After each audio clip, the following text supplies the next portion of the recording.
या ठिकाणी ज्यावेळेस शिवसेना फुटली, शिवसेनेच्या 2 शिवसेना झाल्या, त्यानंतर तालुका प्रमुख म्हणून माऊली खंडागळे हे आढळराव पाटलांच्या अत्यंत जवळचे सहकारी होते. संपूर्ण तालुक्यात अशी चर्चा होती की आता माऊली शेठ हे आढळराव पाटलांबरोबर जाते.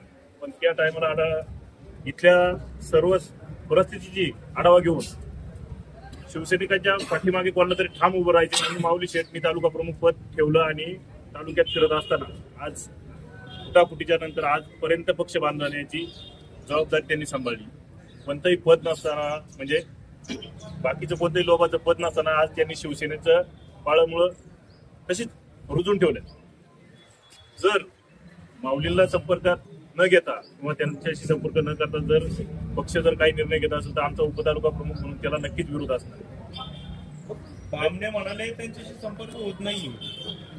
ठीक आहे, संपर्क होत नाही. काल आम्ही एकत्रच होतो सर्व, कालच हा निर्णय व्हायला लागत होता. पण आज आम्हाला त्यांनी सकाळी फोन केले होते उपतालुका प्रमुखांना. पण तालुका प्रमुख आज 3 दिवस झालं त्याच चर्चा, त्याच मिटिंगा, तेच बोर्ड आणलेले. आज अशी परिस्थिती का जर तुम्ही सेनापतीलाच सांगताय की याची मैत्रीपूर्ण लढत करा. ज्या वेळेस तुमच्यावरती वेळ होती, ज्यावेळेस अमोल कोल्हेंवरती वेळ होती, त्यावेळेस सर्व पक्षांना अंगावर घेणारे फक्त माऊली खंडागळे होते. ज्यावेळेस तहसीलदारांची वेळ होती त्यावेळेस अंगावर घेणारे फक्त माऊली खंडागळे होते. आणि आज त्या माऊली खंडागळेला आज ते राष्ट्रवादीवाले सांगत असतील की तुम्ही मैत्रीपूर्ण लढत करा. हा कोणता प्रकार आहे? हा कुठंतरी आम्हाला न पटण्यासारखा आहे. म्हणून आम्ही आज माऊलींचा फॉर्म भरायला, अपक्ष फॉर्म भरलेला आहे. माऊली जे निर्णय घेतील त्याच्यासोबत आम्ही आहोत, याच्यात कोणती शंका नाही. माऊली पक्षाबरोबर आहे आणि पक्षातच राहणार, याच्यात आमच्या मनात किंतु परंतु काहीच नाही. जे कोणी काही वावड्या उठवत असेल त्याला कोणताही आधार नाही. तालुका प्रमुखावर अपक्ष फॉर्म भरायची वेळ कशामुळे आली? तालुका प्रमुखावर अपक्ष फॉर्म भरायची वेळ आली म्हणजे आमचे वरिष्ठ नेते या ठिकाणी येऊन काल जी सगळे उपतालुका प्रमुख एकत्र असताना जी काही मिटिंग झाली, त्या मिटिंगमध्ये असं ठरलं की आम्ही त्याला नकार दिला होता त्या गोष्टीला. की जर तालुका प्रमुखाला तुम्ही मैत्रीपूर्ण लढत करायला सांगत असेल तर त्याच्यात कोणताही अर्थ नाही. गुलाब शेठच्या ठिकाणी जर मैत्रीपूर्ण लढत होत असेल तर ते पण मान्य नाही.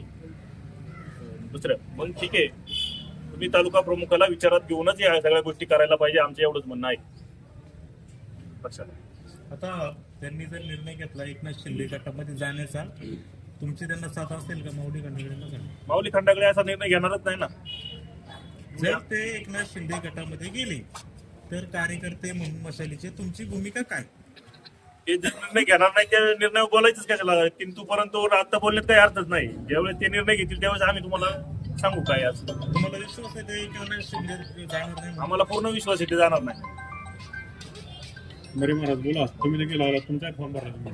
हो, आज आपल्या पंचायत समितीच्या 2026 पंचायत समिती निवडणुकीसाठी मी उद्धव बाळासाहेब ठाकरे या पक्षाकडून संघटनेत एक फॉर्म भरला, एक अपक्ष फॉर्म. तुम्ही नारायणगावच्या मिटिंगला होते? नारायणगावच्या मिटिंगचं साहेब आम्हाला काही कोणत्या खालच्या पदाधिकाऱ्यांना किंवा माजी पदाधिकाऱ्यांना विश्वासच घेतला नाही. तुमचे पक्षाचे नेते त्या ठिकाणी होते ना?